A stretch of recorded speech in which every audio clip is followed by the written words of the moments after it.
You find yourself seated in a room that makes no effort to introduce itself. The light here is low, though not in a dim or shadowed way. It feels more like it has gathered itself into something with actual weight.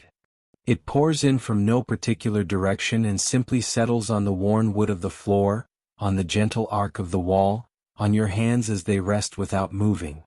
There is a faint smell in the air, somewhere between dust and old paper. The kind of scent that carries the feeling of memory without ever telling you whose memories those are. Behind you, somewhere not quite locatable, a clock might be ticking, not so much counting time as pressing a steady rhythm into the quiet around you. I speak to you from this place because this is the kind of place where real listening becomes possible. In the moments when the ego finally loosens the grip it keeps on everything. You are afraid of the empath you are supposed to grow into. And that fear is not a sign of weakness. It is knowledge that has not yet figured out how to speak. You have felt it in passing moments, when someone else's mood moved into you without being invited. When a room changed and your body understood the shift before your mind could find words for it. You learned young that being this permeable comes with a cost.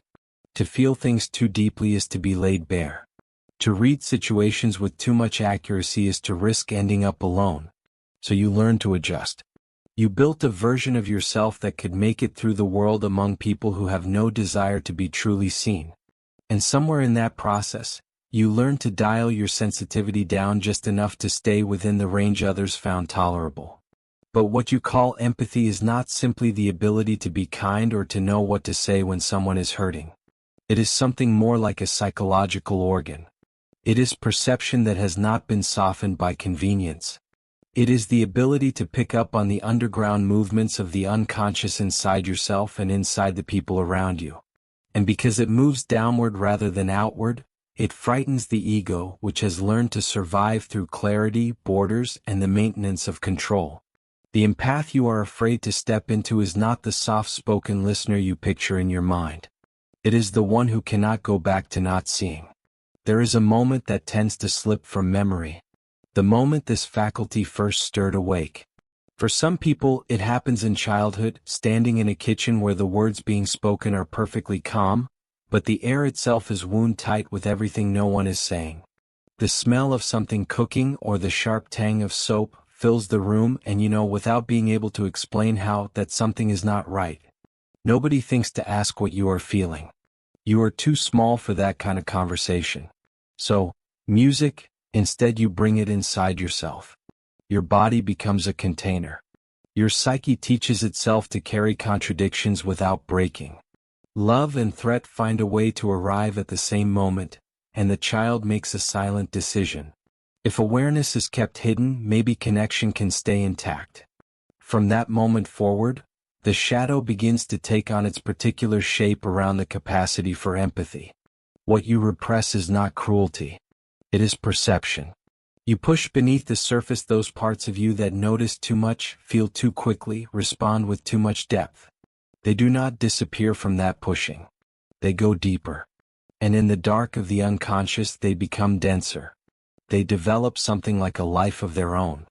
Later, when you come across people who are emotionally shut off, who refuse to see what is right in front of them, who walk through life as though armored against feeling, you notice something strange in yourself. An inexplicable exhaustion or a flare of anger you cannot justify. You tell yourself it is because they are insensitive. But the truer story is that they are holding the image of what you have refused to let yourself become. When empathy is denied, it does not simply go away. It turns on you. It resurfaces as anxiety, as a fatigue that has no obvious reason, as the constant low hum of feeling like disaster is always just around the next corner. You start anticipating how people will react before anything has even happened. You revise yourself preemptively. This is not yet intuition. It is survival. The ego treats your sensitivity as a security system but will not allow it to rise into actual conscious awareness. You feel everything but you are never permitted to understand the reason why. To become the empath you are afraid to be does not mean feeling more things. It means feeling things consciously. That distinction is the heart of the entire matter. Empathy that remains unconscious makes you, music, porous. It lets everything in without structure. Empathy that becomes conscious makes you precise. But precision requires you to confront things. And confrontation threatens the internal order you have depended on for so long. The ego puts a question to you. If I let myself perceive this deeply, what will I have to let go?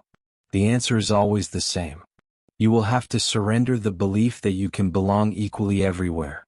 I want you to hold a particular scene in your mind for a moment.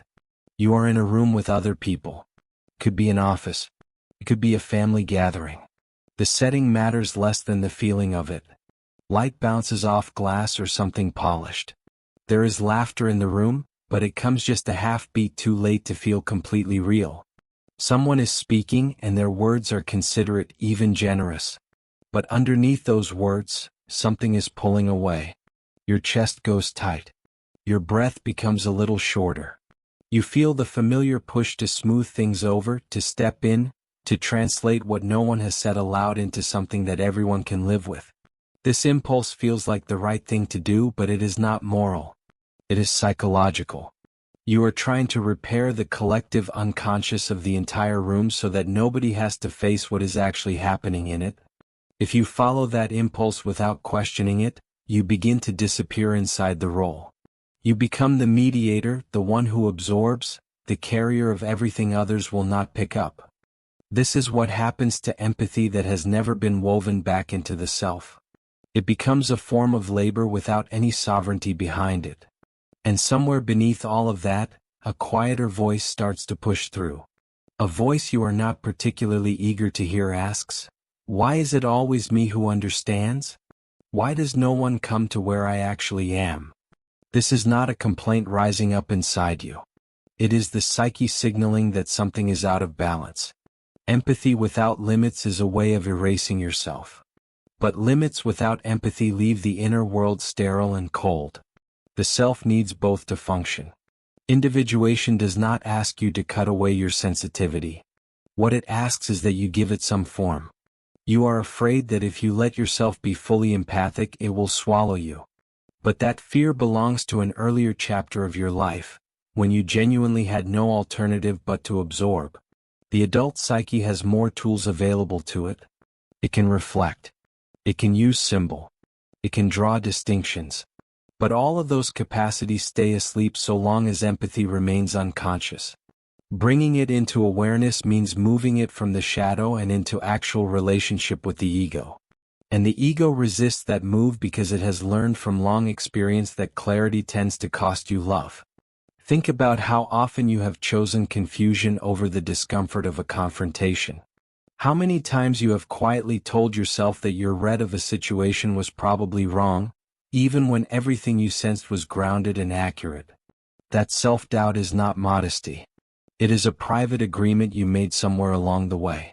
If I do not name what I can see, I will not be left. The empath you are afraid to become breaks that agreement. They see things clearly and they stay. In dreams, this figure tends to show up in disguise. Sometimes as someone standing at the edges of a scene watching. Sometimes as a wounded healer who tends to everyone else while slowly bleeding out. Sometimes as an animal with wide alert eyes that miss nothing. These images surface from the collective unconscious, a place where empathy is not soft or sentimental, but archetypal, where it is the function that holds the tribe connected to the truth of what is happening beneath the surface of things. Across time and cultures, this function has been both honored and driven out in the same gesture. The seer is revered and then exiled. When you suppress this archetype within yourself, it does not die. It waits. And it waits with a patience that, after a while, starts to feel like pressure building. You may recognize it in flashes of sudden clarity. Moments when you understand in an instant why a relationship collapsed or why a particular achievement left you hollow rather than satisfied. The insight arrives all at once, not as a thought, but as a knowing. And just as fast, the ego moves to dismiss it. Too sharp. Too isolating. Too much to deal with. There is another sensory memory I want to bring you into. It is nighttime. A window sits open just enough to admit a thread of cool air. Outside, the sound of distant traffic is muffled by walls until it becomes something almost like white noise. You are finally alone and the body begins to soften. In this quiet, feelings you have been carefully sidestepping begin to come forward. Not in a dramatic rush but steadily with a kind of insistence. A heaviness that settles in the stomach. A pressure that gathers somewhere behind the eyes. You find yourself going back through conversations not to assign blame, but to understand what actually happened. This is empathy bending inward, and it frightens you because it is pointing toward a different kind of loyalty, not to keeping the peace but to the truth. The psychology of empathy cannot really be separated from the psychology of individuation. To individuate is not to become someone solitary. It is to become someone whole. And wholeness includes the ability to perceive what is emotionally real, even when doing so disturbs the comfortable fictions that hold shared life together. The empath you are afraid to become does not save other people from their own unconsciousness. They simply refuse to take part in it. And that refusal often feels to other people like a kind of betrayal, of the family's unspoken story, of the social roles everyone has agreed to perform, of the quiet contracts that keep systems from having to look at themselves. When you stop carrying what does not belong to you, other people may find you cold or unavailable. This is projection. They are meeting their own denied sensitivity reflected back at them by your steadiness. And because they cannot locate it inside themselves, they place it on you and call it a flaw. Here the ego begins to, tremble. It asks whether stepping into this person will cost too much. That question is not a small one. There is loss involved. Real loss. You will lose certain forms of closeness that were built entirely on your readiness to carry what others put down. You will lose the particular comfort of being needed in that specific way. But what rises in its place is something the psyche has been quietly preparing for a long time. Authority. Not authority over anyone else, but authority over your own perception. When empathy becomes integrated, it no longer seeps out uncontrolled. It informs. It moves action without overwhelming it. You begin to sense not only what others are feeling, but what is actually yours to respond to and what belongs somewhere else entirely. This ability to discriminate is the mark of real psychological maturity. It is the line between being pulled under by the unconscious and being in actual conversation with it. Yet even as this possibility starts to feel real, a different fear surfaces. It is quieter than the others, but it goes deeper. If I see everything clearly, I cannot make myself pretend anymore. And if I cannot pretend, who will actually stay? This fear is ancient. It lives in the part of you that first learned how to connect through constant adjustment. It deserves to be treated with care rather than dismissed. The psyche does not let go of its survival strategies easily. Those strategies kept you safe. But there comes a point when the strategy becomes the cage. You may feel it even now as a kind of gentle constriction. A sense that your life is getting the facts right but not catching fire, or catching fire but never quite being honest. The empath you are afraid to become stands right at that threshold.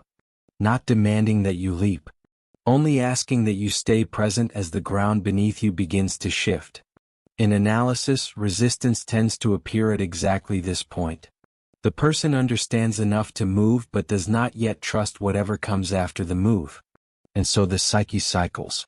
Dreams repeat with minor differences. Relationships play out the same essential dynamic with a new cast. This is not stagnation. It is the unconscious insisting that a particular door be opened consciously, not kicked open by some crisis or symptom. Music. I want you to check in with your body as you receive all of this. Is there tightness across your shoulders? Is your jaw doing something? Is there a warmth somewhere or a sudden wave of tiredness? None of that is beside the point. All of it is communication.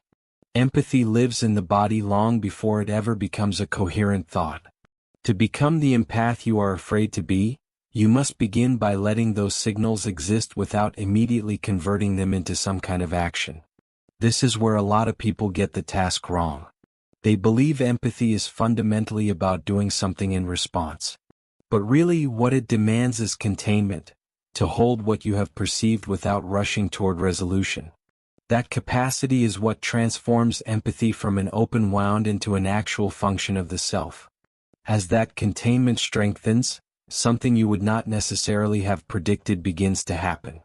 You feel less personally responsible for the emotional atmosphere in the rooms you occupy, even as your perception of that atmosphere becomes sharper. The ego, sensing this change underway, may make one last attempt at defense. It may tell you that this direction leads to loneliness, that sensitivity, which no longer accommodates, is simply another word for cruelty. That is a false equation. Cruelty operates by refusing to acknowledge feeling at all. Conscious empathy acknowledges feeling without being consumed by it. The distinction is a fine one, and it is something you learn through living it rather than from being taught it. You are not being invited to become harder. You are being invited to become more genuinely real. And reality, as the psyche actually experiences it, is not a comfortable place. It is layered and contradictory and alive. The empath you are afraid to become does not hover above all of that complexity. They go down into it carrying a light that does not scorch but illuminates. As you remain here in this room that seems somehow to be listening back at you, I want you to feel for the presence of something that is larger than the personal story you keep telling yourself about being too sensitive for this world. That sensitivity is not a defect in the wiring. It is an opening into the field that everyone shares. It is why certain myths reach inside you. Why particular images or silences nourish you in ways you cannot explain. Why surfaces exhaust you and depth gives you back something you did not know you had lost. These are not preferences in the casual sense. They are the orientations of your psyche. When you deny this orientation, your life becomes something you are performing. When you accept it, your life becomes symbolic. Events stop being random noise and start carrying meaning, not because you are controlling them but because you are genuinely participating in them with your eyes open.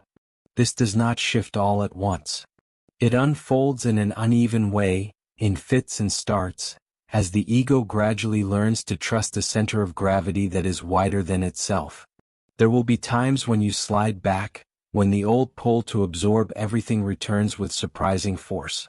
Do not read that as failure. The psyche does not travel in a straight line. It spirals. Each time you come back around, you bring more consciousness with you if you allow it. The only real danger is in mistaking the familiar for the true. Listen for a moment to the silence that lives between the words I am saying. Notice how it presses against you. It is not empty silence. It is charged.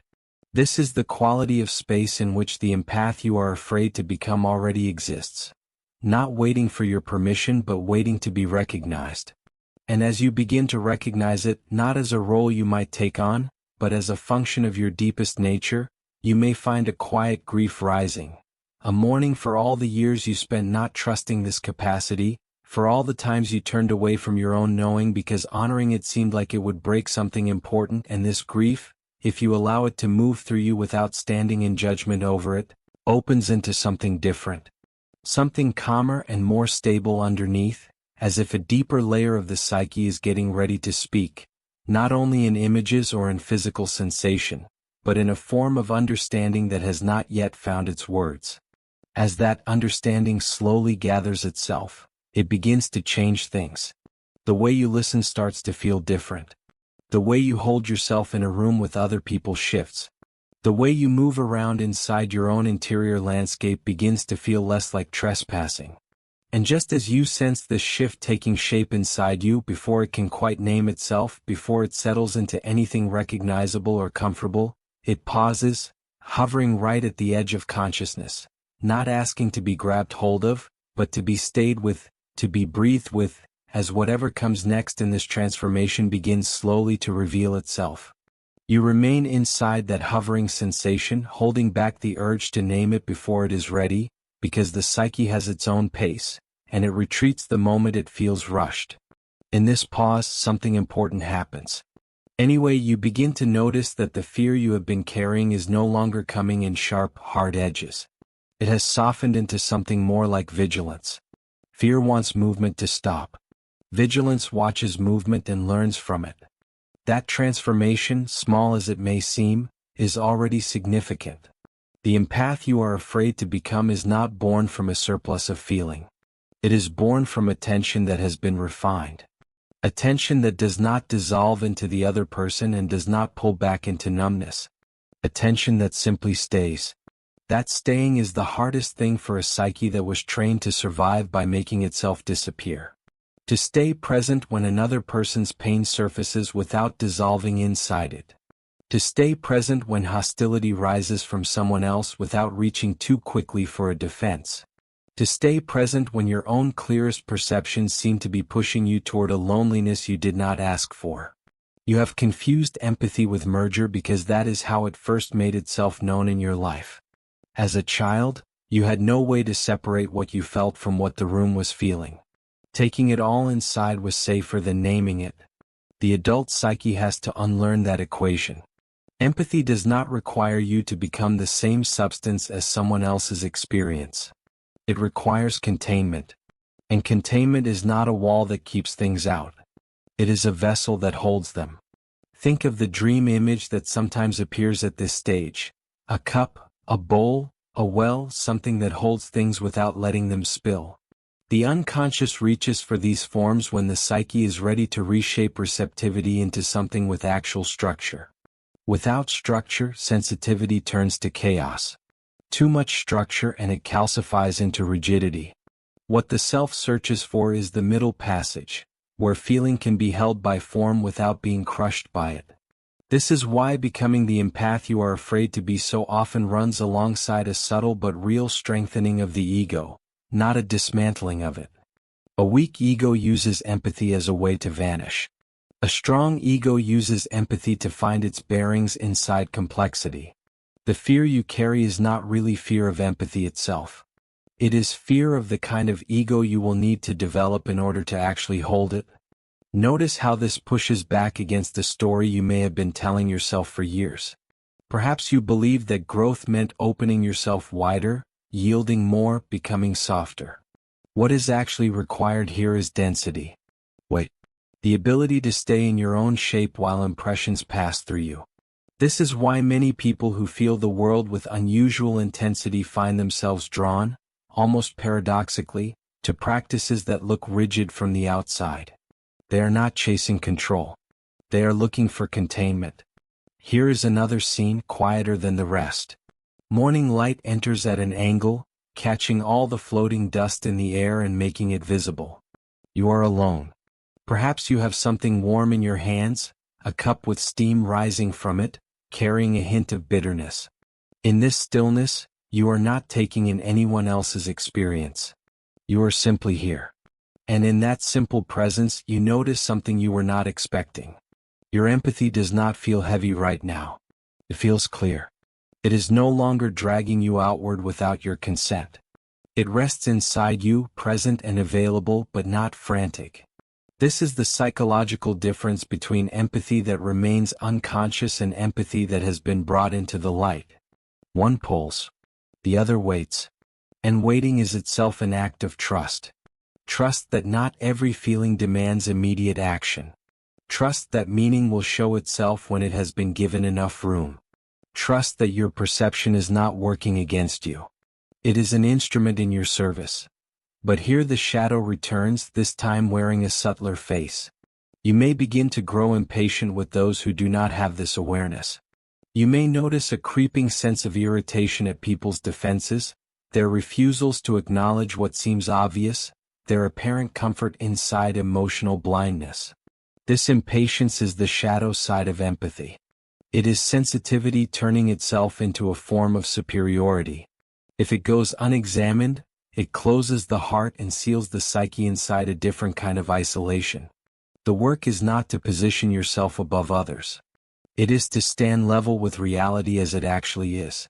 Empathy that has been genuinely integrated into the self does not feel the need to correct or reveal.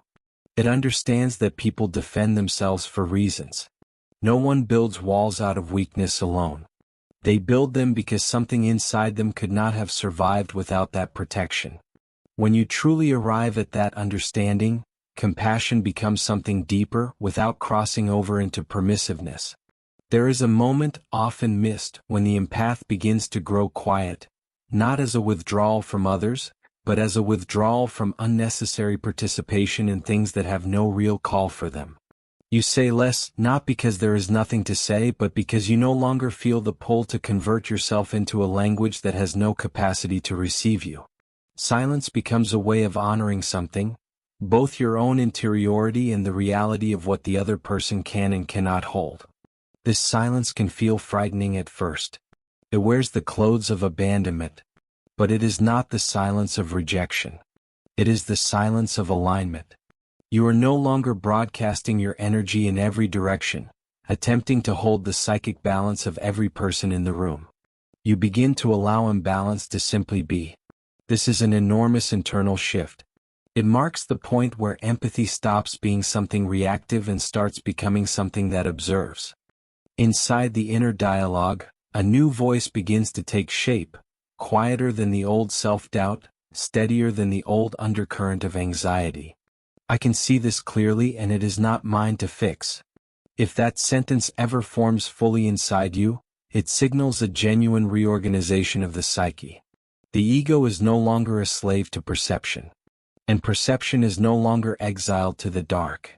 They exist in relationship with each other. And relationship, not dominance in either direction, is what individuation is actually pointing toward. Around this time, your dreams may begin to change. Fewer scenes of chaos or confusion. More contained spaces. Music, conversations that are difficult but do not spiral into ruin. Figures who can actually listen even while disagreeing. These images are not forecasts of what your outer life will look like. They are reflections of internal structure. The unconscious is mirroring back the psyche's growing capacity to hold tension without falling apart. Outer life, though, may grow more demanding in certain ways as you stop absorbing what was never yours to carry. Some relationships will come under pressure. People who depended on your unspoken, untiring comprehension may begin to feel unsettled without being able to say why. They may tell you that you have changed, that you feel more distant, that some essential warmth seems to have left you. In one sense, they are not wrong. A particular kind of warmth has withdrawn, the warmth of self-sacrifice dressed up as empathy. This loss is real, and it deserves to be mourned with honesty. Do not hurry past it with theory. There is genuine pain in recognizing that certain bonds were only sustainable because you were willing to, keep disappearing inside them. Let that pain move through you without rushing it. It will not undo you. It will sharpen you. Empathy that makes it through that clarification becomes something uncommon. It is no longer knotted up with the need to be needed. It is no longer operating off unspoken contracts made in the dark. It stands on its own foundation. From that foundation, real connection becomes possible again. But it is different than before. It is slower. It is more discerning. It cannot be taken for granted. The psyche resists this selectivity because it feels uncomfortably close to judgment. But it is not a moral judgment. It is energetic discernment. You are learning to read where your presence actually belongs. And presence, not effort, not management, not performance, is the true measure of empathy. At this stage, there is a temptation to pull back entirely, to confuse containment with retreat and solitude with integration. This is another form of defense. The empath you are growing into is not meant to disappear from the world. They are meant to engage with it without being swallowed by it. This takes practice. And practice means making mistakes, overreaching sometimes, closing off too fast at other times. The psyche learns through this oscillation. What matters more than getting it right every time is staying in genuine conversation with your own experience rather than surrendering control back to the old patterns out of fear. As you listen right now, you may feel something shift in the way you are sitting or notice your breath has changed. Perhaps your spine has straightened a little, or your breath has gone a little deeper without you telling it to. These physical adjustments are not trivial or coincidental. They reflect the psyche's attempt to more fully inhabit itself. Empathy, when it has been integrated, changes your posture. It changes how you take up space. The room we are in feels different now. The silence has gained a texture. It is no longer in a state of waiting. It is accompanying. This is the quality of presence that the empath you are afraid to become naturally generates. Not intrusive, not withdrawn, simply attentive. And yet, just as this quality begins to feel like something you recognize, another question stirs below it, less clearly formed than the others but more unsettling. If I no longer organize my entire existence around other people's emotional states, what will actually guide me? What becomes the center? This question is not asking to be answered right now. It opens a deeper layer of the work, the place where empathy begins to orient itself not just toward others, but toward the self as a living organizing principle. And as that principle begins to come dimly into view, it challenges assumptions that were so basic you never knew you were carrying them, about what it means to have a purpose, about where your sensitivity fits in the larger shape of your life, not just in your relationships, but in the architecture of everything. And as that recognition begins to gather weight, it does not come in loudly. It does not resolve into anything neat or certain. It simply presses quietly from within, suggesting that empathy may not be something you possess like a trait or a talent, but a path you are already on, even in the moments when you hesitate, even in the moments when you cannot believe it. And just as that suggestion starts to feel like it has some weight behind it, before it can settle into any stable shape, it opens outward again toward another layer of inquiry that is only now beginning to show its outline. That outward opening does not reach toward answers. It reaches toward orientation. The psyche is not content with explanation alone. It needs alignment.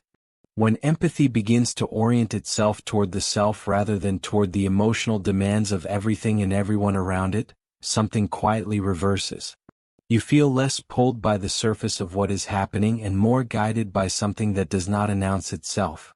This guidance is easy to mistake for withdrawal, but it is not passive and it is not avoidance. It is centrifugal energy returning to its center. The self, as you may be sensing it right now, does not introduce itself as a clear image or a recognizable voice.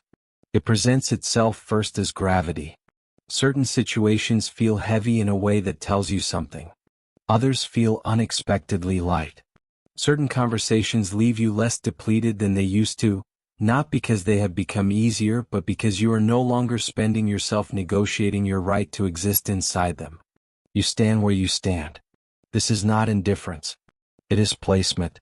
Empathy that has reorganized itself around the self becomes discriminating without turning cold. It can hold difference without needing to collapse it. This is why, at this stage, you may feel a growing discomfort with roles you once stepped into without thinking. The confidant, the emotional translator, the quiet one who always already understands. Those roles were adaptive. They were not chosen. They formed because your sensitivity made you genuinely useful in environments that could not process their own emotional material. Now usefulness begins to lose its grip on you. Not because you have turned inward or stopped caring, but because you have grown precise. You begin to notice almost automatically when a connection is reciprocal and when it is draining in only one direction. The noticing is immediate and physical. A tightening, a flatness, or sometimes an unexpected ease even when a situation is genuinely hard. The body reads it clearly before the mind has assembled its reasons. At this point, many people feel the pull to return to old patterns out of guilt. The psyche turns accuser. You are growing cold. You are losing your compassion. You are becoming less generous than you used to be. These voices often carry a recognizable tone, echoes of early people in your life whose love came with the unspoken requirement that you remain attuned at all times. Notice this. The guilt is not coming from yourself. It is coming from internalized relationships that long ago taught you that empathy and availability were the same thing. There is a danger here that is easy to miss. In the act of rejecting unconscious empathy, you may slide into detachment as a way of protecting yourself. You may convince yourself that you are simply observing, while you have actually been quietly pulling your emotional presence out of the room to avoid the discomfort of differentiation. This is not integration. It is a retreat into the safety of the intellect. The psyche knows the difference right away. Life loses its texture. Encounters go flat. You feel accurate but disconnected. True integration keeps the heart open while refusing to bleed out. This balance cannot be achieved through principle alone. It must be lived, misjudged, and corrected over time. And it tends to unfold through the very encounters that push hardest against your emerging center. Imagine a conversation where someone is speaking from a real place of pain and you feel that pain accurately. But you can also see how that same pain is being used to control what happens in the space between you. In an earlier version of yourself, you would have moved immediately toward soothing, toward explanation, toward finding some way to accommodate what has not even been asked for. Now you stay present, but you do not move toward resolution. Silence stretches. The other person grows uncomfortable in it. Something in you rises up, wanting to fill the gap. You hold still, not out of cruelty but out of genuine respect for what is actually happening. You are allowing the other person to meet themselves without your stepping in to buffer it. This is a deeper form of empathy than comfort is. It treats the other person as a subject with their own interior life, not as an object that needs to be managed. And it treats you as a center of your own, not an instrument in someone else's process. The unconscious registers this shift right away. Dreams may begin to introduce figures who challenge you directly, not as enemies, but as equals. You may find yourself standing in your dreams rather than watching from a distance. You may find yourself speaking without apology, or listening without disappearing into what you hear. These images are signs of a rebalancing of authority inside. At the same time, an older fear may come back, one you thought you had moved through, the fear of being misread, not disliked but genuinely misunderstood. This one cuts deeper because it threatens the very meaning of your perception. If I see things clearly and still cannot be understood, then what? There is no reassurance that honestly addresses this question. It belongs to the existential layer of the work. Here, empathy reveals its final paradox. The more accurately you perceive, the less you can lean on consensus to confirm what is real. You begin to live in closer proximity to what is actually true rather than what is collectively agreed upon. This proximity can be lonely, but the loneliness here is not absence. It is space. Space is precisely what the self requires in order to speak, not in words but in orientation. You start to sense what is yours to do and what is not, without needing to justify it to yourself or anyone else. Decisions begin to arise not from urgency, but from resonance. This does not simplify life in any conventional way. What it gives instead is coherence. The empath you are afraid to become lives inside that coherence. They do not move fast. They do not feel the need to explain themselves indefinitely. They trust the slow intelligence of the psyche, which understands that whatever is genuinely aligned does not require constant defense. This trust is earned slowly. It grows from repeated encounters with discomfort that you stayed with long enough to discover that something essential in you did not break. There is a sensory quality to this stage that tends to go unnoticed. Sounds become sharper but less invasive. You hear both what is said and what is being carefully stepped around. Light seems to have more dimension. Faces open up their micro-expressions in ways you always registered but never allowed yourself to fully acknowledge. These perceptions are no longer overwhelming because they have stopped being personal in the old way. They are information now, not obligations. And yet, oddly, compassion deepens through all of this. Not the kind that rushes to relieve, but the kind that can remain present with something as a witness. You understand now that suffering does not always arrive wanting to be fixed. Sometimes what it wants is to be seen without being distorted. That kind of seeing is rare. It is part of why truly empathic presence can make people uncomfortable. It does not join them in denial. As this understanding begins to settle into you, another dimension of the shadow may surface.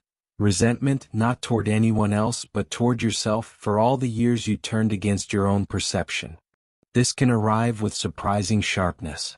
It may show up as irritation at small things, as impatience with dynamics you know by heart, even as a brief uncomfortable contempt for those who still live easily inside illusions, music you can no longer enter.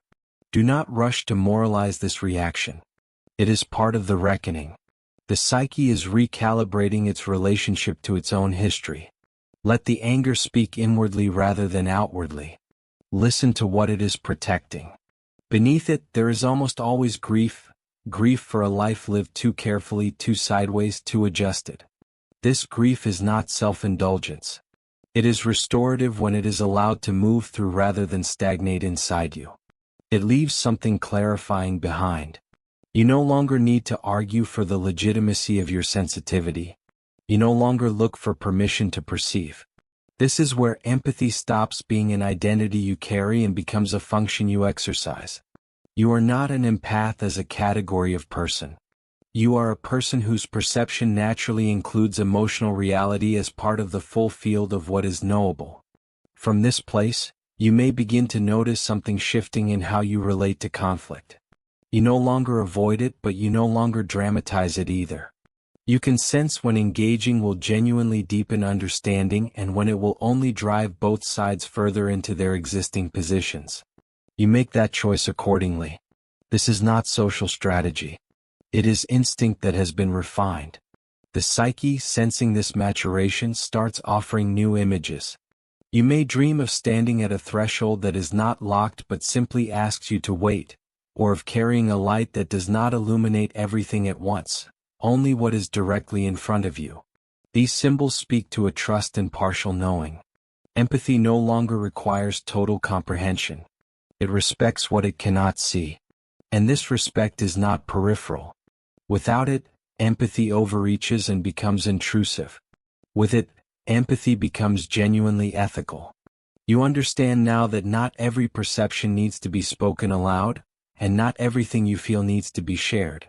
Silence becomes a form of care rather than a failure of communication. Now, as you sit with all of these movements happening inside you, another question may begin to form, quieter than the ones before it, but more grounded, more decisive. If this is who I am becoming, how do I actually live this out in the world without retreating from it or being absorbed by it? This question is not a theoretical one. It belongs entirely to practice. Practice does not begin with large gestures. It begins with small refusals, refusing to over-explain yourself, refusing to take an unspoken hostility as though it were meant to be yours, refusing to anticipate needs that have not yet been asked for. Each one of these refusals returns a small piece of energy back to the center. Over time, those pieces accumulate into something called presence. Music.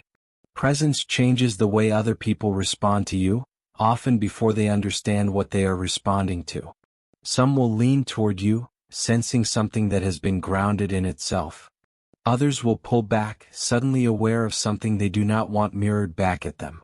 This sorting is not something you engineer. It happens by itself when empathy is no longer doing the labor of stabilizing everything around you at your own expense. As this sorting unfolds, moments of doubt will surface. Am I, music, becoming stiff? Have I lost something warm?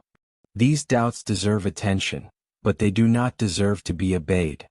Warmth built on self-erasure is not warmth. It is compliance with better lighting. Real warmth has a boundary at its center. Comes from somewhere. And so, as the empath you have been afraid to become begins to feel less like a distant possibility and more like a present orientation, the work shifts again. It moves from the interior labor of differentiation toward the lived practice of alignment. This movement is quieter, less dramatic, and often harder to narrate. It does not mark its milestones with ceremony. It makes itself known in how you enter rooms, how you listen, how you leave conversations unfinished without the old anxiety pulling at you. You may not yet have language for this way of being. That is exactly as it should be. Language will catch up if it is needed. For now, the psyche is organizing itself around a deeper axis, one that no longer asks whether empathy is safe to carry, but whether it is integrated into the self or still split off from it. And as this axis steadies, it begins to generate a new relationship to the question of purpose itself. Not purpose imposed from the outside, but direction emerging from within. And just as that direction begins to be felt, not as urgency but as a kind of pull, before it resolves into any clear image of what your life might actually look like as a result of all this, it invites one more descent, one more inward turning. A place where empathy is no longer only about other people or even about the self as an idea, but about the psyche's deepest relationship to meaning. And in this descent, which is quieter and goes further down than any of the others, the final fear often waits. Not the fear of feeling too much. Now, as you sit with all of these movements happening inside you, another question may begin to form, quieter than the ones before it, but more grounded, more decisive. If this is who I am becoming, how do I actually live this out in the world without retreating from it or being absorbed by it? This question is not a theoretical one. It belongs entirely to practice. Practice does not begin with large gestures. It begins with small refusals. Refusing to over-explain yourself, refusing to take an unspoken hostility as though it were meant to be yours, refusing to anticipate needs that have not yet been asked for. Each one of these refusals returns a small piece of energy back to the center. Over time, those pieces accumulate into something called presence. Music. Presence changes the way other people respond to you, often before they understand what they are responding to. Some will lean toward you, sensing something that has been grounded in itself. Others will pull back, suddenly aware of something they do not want mirrored back at them. This sorting is not something you engineer. It happens by itself when empathy is no longer doing the labor of stabilizing everything around you at your own expense. As this sorting unfolds, moments of doubt will surface. Am I, music, becoming stiff? Have I lost something warm? These doubts deserve attention, but they do not deserve to be obeyed. Warmth built on self-erasure is not warmth. It is compliance with better lighting. Real warmth has a boundary at its center. It comes from somewhere. And so, as the empath you have been afraid to become begins to feel less like a distant possibility and more like a present orientation, the work shifts again. It moves from the interior labor of differentiation toward the lived practice of alignment. This movement is quieter, less dramatic, and often harder to narrate. It does not mark its milestones with ceremony. It makes itself known in how you enter rooms, how you listen, how you leave conversations unfinished without the old anxiety pulling at you. You may not yet have language for this way of being. That is exactly as it should be. Language will catch up if it is needed. For now, the psyche is organizing itself around a deeper axis. One that no longer asks whether empathy is safe to carry, but whether it is integrated into the self or still split off from it. And as this axis steadies, it begins to generate a new relationship to the question of purpose itself.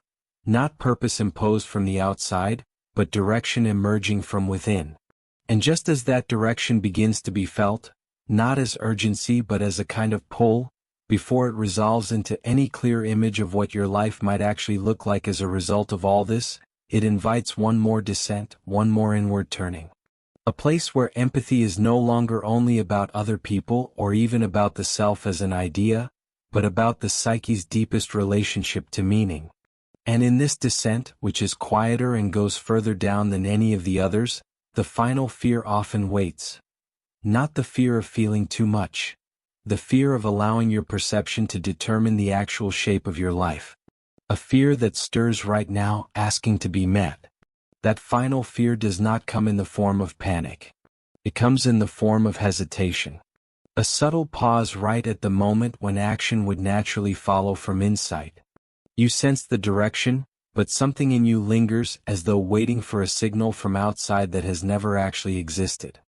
This hesitation lives in the deepest stratum of adaptation, in the place where your life was shaped not by what you genuinely perceived, but by what was allowed to allow perception to structure your life, how you spend your time, where you place your loyalty, what creative energy you commit to, when you remain silent.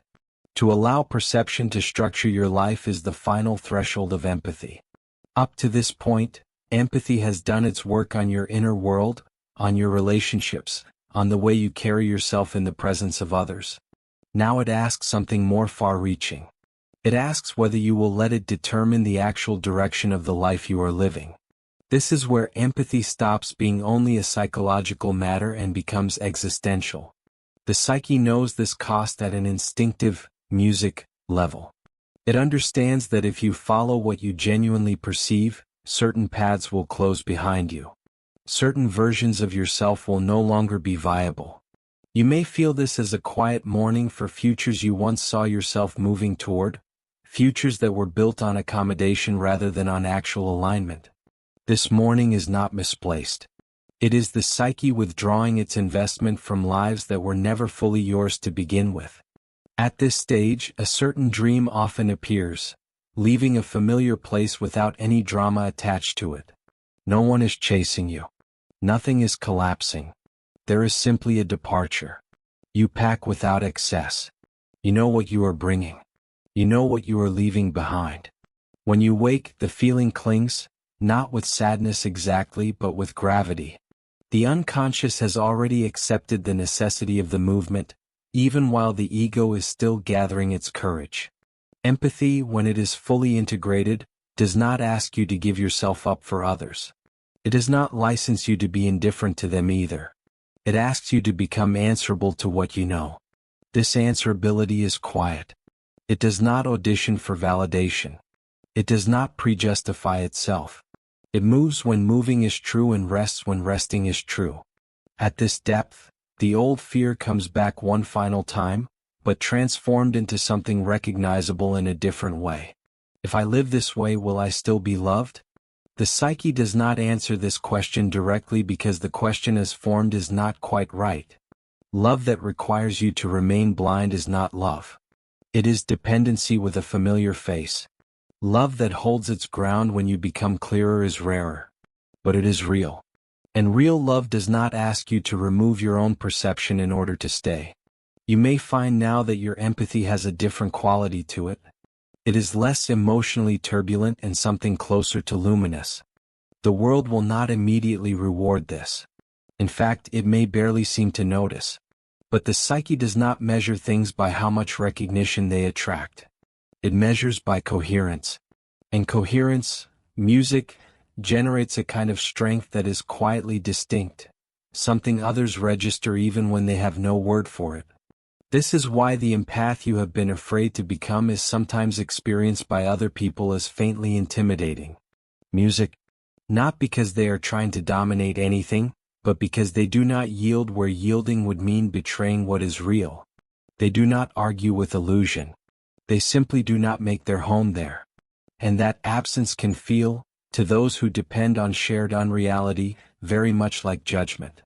Yet within all of this firmness, there is a gentleness that goes all the way down. A gentleness that does not intrude on what is not its business.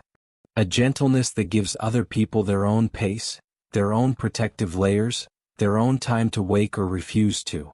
You no longer carry the weight of responsibility for what others have chosen not to carry themselves. And releasing that does not close you, frees you. There is a final sensory scene I want you to enter, not as a distinct image but as an atmosphere. Late afternoon light coming in low, turning the edges of things into gold. The air has cooled and carries with it the smell of soil or the suggestion of rain somewhere at a distance. You are walking without any particular urgency driving you, simply moving through space. Your steps are not forced. Your breath finds the same rhythm without you needing to coordinate it. In this movement, you are neither scanning the perimeter for what might need you nor pulling back from what is in front of you. You are here. This presence is nothing dramatic. It would not make for much of a story. But it is the quiet foundation from which a life built on actual perception can grow. Empathy at this stage is no longer something you consciously do. It has become the orientation through which you face reality. Out of this orientation, meaning does not need to be assembled piece by piece. It surfaces on its own. You begin to notice which conversations give something back and which quietly take, which work sharpens you and which diffuses you, which silences feel inhabited and which feel vacant. You make choices based on this, not flawlessly but honestly. Honesty is the final gift that empathy, fully integrated, has to offer. Not honesty as a form of confession but honesty as congruence, a correspondence between what is happening inside and what is visible outside. As these two things begin to align, internal friction eases. Energy that was once entirely spent managing the gap between what you perceived and what you were permitted to express becomes available for creation, for genuine thought, for actual rest. The psyche settles into this alignment with something like relief. Symptoms that once pressed for attention soften. Dreams become simpler, not because life has gotten simpler, but because the unconscious no longer has to raise its voice to be heard. It trusts finally that you are listening. And if you trace your attention back through everything that has moved through this space, you may land on something quietly decisive.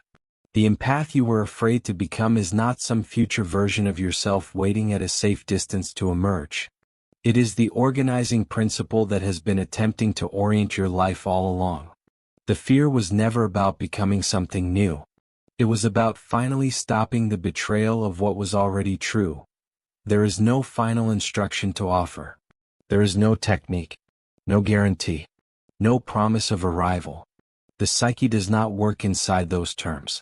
What it offers instead is orientation rather than certainty.